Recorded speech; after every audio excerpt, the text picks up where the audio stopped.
Assalamualaikum warahmatullahi wabarakatuh. Perkenalkan, nama saya Fatima. Saya dari Prodi API Administrasi Bisnis Internasional Politeknik Balikambang semester 2. Di sini saya akan mempresentasikan tentang hak kekayaan intelektual. Apa itu hak kekayaan intelektual, seperti apa, bagaimana, dan apa saja hak kekayaan intelektual. Oke, yang pertama, pengertian hak kekayaan intelektual atau HKI. Hak kekayaan intelektual yaitu hak atas kekayaan eksklusif yang diberikan suatu hukum kepada seseorang atau sekelompok orang atas hak cipta karyanya atau karya ciptanya. Pada intinya HKI yaitu hak untuk menikmati secara ekonomi hasil dari suatu kreativitas intelektual. Objek yang diatur dalam HKI adalah karya-karya yang timbul atau lahir karena kemampuan intelektual manusia itu sendiri.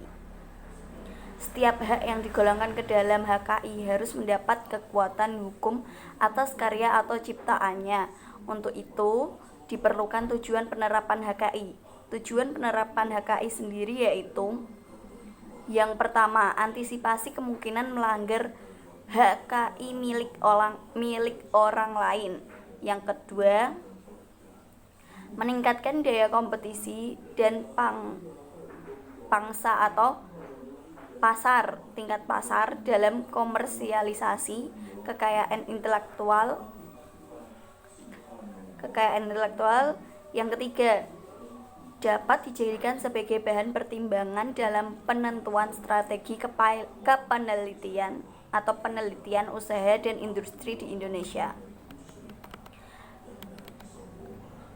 Lalu bagaimana apabila karya kita atau milik orang lain tidak dilindungi? Sudah pasti dipastikan akan terkena pembajakan. Sebagai contoh, untuk di dunia pendidikan saat ini, marak adanya pembajakan buku. Pembajakan buku ini semakin marak terjadi di masyarakat. Banyak faktor yang menyebabkan terjadinya pembajakan buku. Salah satunya adalah kurangnya penegakan hukum, ketidaktahuan masyarakat terhadap perlindungan hak cipta buku, dan kondisi ekonomi masyarakat itu sendiri. Oke, sekarang masuk kepada macam-macam HKI atau hak atas kekayaan intelektual. Yang pertama, hak cipta. Hak cipta adalah hak khusus bagi pencipta untuk mengumumkan atau memperbanyak ciptaannya. Termasuk ciptaan yang dilindungi adalah ciptaan dalam bidang ilmu, pengetahuan, sastra, dan seni. Hak cipta diberikan terhadap ciptaan dalam ruang lingkup bidang ilmu pengetahuan, kesenian, dan kesusastraan. Hak cipta hanya diberikan secara eksklusif kepada pencipta, yaitu seorang atau beberapa orang secara bersama-sama yang atas inspirasinya lahir suatu ciptaan berdasarkan pikiran, imajinasi, kecekatan, keterampilan, atau keahlian yang dituangkan dalam bentuk khas dan bersifat pribadi.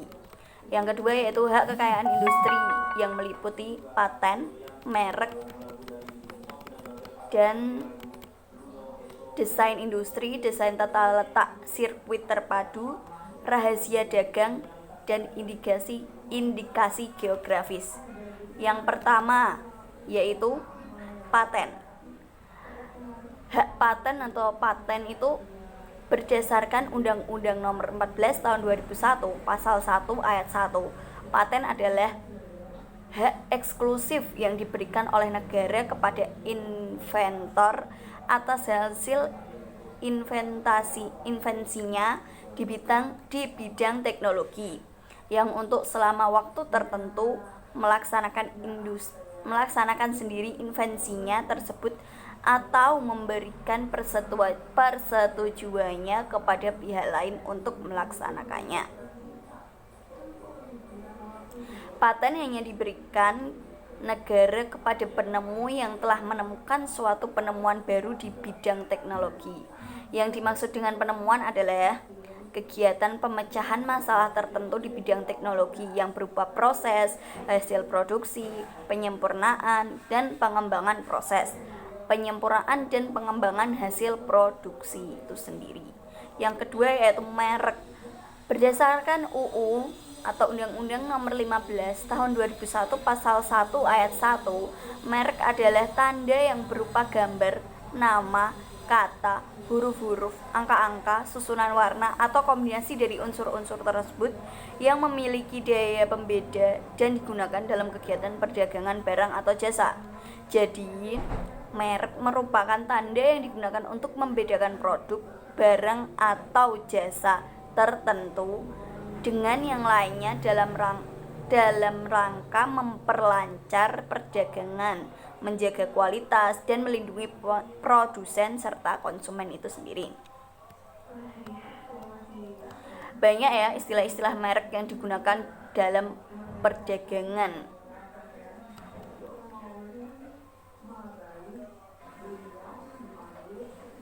Merek dagang sendiri itu pengertiannya merek yang digunakan pada barang yang diperdagangkan oleh seseorang atau beberapa orang secara bersamaan atau badan hukum untuk membedakan dengan barang-barang yang lainnya.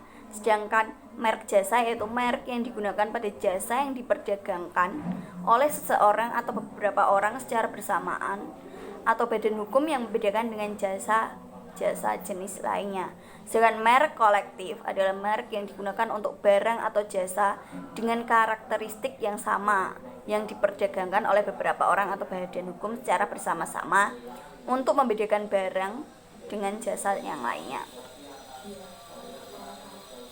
Hak atas merek sendiri adalah hak khusus yang diberikan negara kepada pemilik merek yang terdaftar dalam daftar umum merek untuk jangka waktu tertentu, menggunakan sendiri merek tersebut atau memberikan izin kepada seseorang atau beberapa orang secara bersama-sama atau badan hukum untuk menggunakannya. Yang ketiga yaitu atau C, bisa dibilang C ya, desain industri. Berdasarkan UU Nomor 31 Tahun 2000 Pasal 1 Ayat 1 tentang desain industri, bahwa desain industri adalah suatu kreasi tentang bentuk, konfigurasi atau komposisi garis atau warna atau garis dan warna atau gabungan daripada semuanya unsur tersebut yang berbentuk 3 dimensi atau 2 dimensi yang memberikan kesan estetis dan dapat diwujudkan dalam pola 3 dimensi atau 2 dimensi serta dapat dipakai untuk menghasilkan suatu produk, barang, komoditas, industri atau kerajinan tangan. Yang keempat yaitu desain tata letak sirkuit terpadu. Apa itu sirkuit terpadu? Saya juga kurang paham. Ini dia. Berdasarkan Undang-Undang Nomor 32 Tahun 2000 Pasal 1 Ayat 1 tentang desain tata letak sirkuit terpadu, bahwa sirkuit terpadu adalah suatu produk dalam bentuk jadi atau setengah jadi yang di dalamnya terdapat berbagai elemen dan sekurang-kurangnya satu dari elemen tersebut adalah elemen aktif yang sebagian atau seluruhnya saling berkaitan serta dibentuk secara terpadu di dalam sebuah bahan semikonduktor yang dimaksudkan untuk menghasilkan fungsi elektronik. Yang E atau yang kelima, rahasia dagang. Rahasia dagang sendiri adalah informasi yang tidak diketahui oleh umum di bidang teknologi dan atau bisnis, mempunyai nilai ekonomi karena berguna dalam kegiatan usaha dan dijaga kerahasiaannya oleh pemilik rahasia dagang itu sendiri.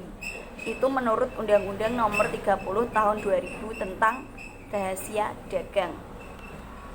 Yang ke-6, indikasi geografis. Berdasarkan Undang-Undang Nomor 15 Tahun 2001 Pasal 56 Ayat 1 tentang merek, bahwa indikasi geografis dilindungi sebagai suatu benda yang menunjukkan daerah asal suatu barang yang karena faktor lingkungan geografis termasuk faktor alam, faktor manusia, atau faktor kombinasi dari kedua faktor tersebut memberikan ciri dan kualitas tertentu pada barang yang dihasilkan.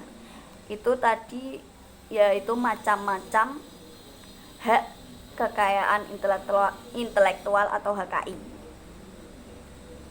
Selanjutnya prinsip HKI. Yang pertama, prinsip ekonomi. Dalam prinsip ekonomi, HKI berasal dari kegiatan kreatif dari daya pikir manusia yang memiliki manfaat serta nilai ekonomi yang akan memberi keuntungan kepada pemilik hak cipta itu sendiri.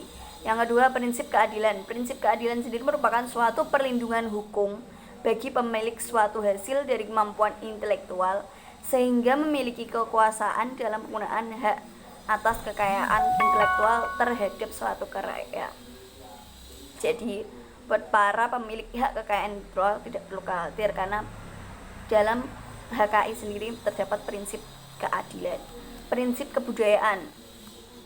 Prinsip kebudayaan merupakan pengembangan dari ilmu pengetahuan, sastra dan seni guna meningkatkan taraf kehidupan serta akan memberikan keuntungan bagi masyarakat, bangsa, dan negara. Jadi selain dapat menciptakan suatu karya, kita juga dapat mengembangkan kebudayaan kita sendiri melalui karya kita. Yang keempat yaitu prinsip sosial. Prinsip sosial mengatur kepentingan manusia sebagai warga negara, sehingga hak yang telah diberikan oleh hukum atas suatu karya merupakan suatu kesatuan yang diberikan perlindungan berdasarkan keseimbangan antara kepentingan individu dan masyarakat atau lingkungan itu sendiri. Itu saja materi singkat dari saya mengenai hak kekayaan intelektual. Terima kasih atas partisipasinya, atas perhatiannya yang telah menyaksikan video ini. Saya ucapkan terima kasih banyak. Sekian dari saya. Wassalamualaikum warahmatullahi wabarakatuh. Dah.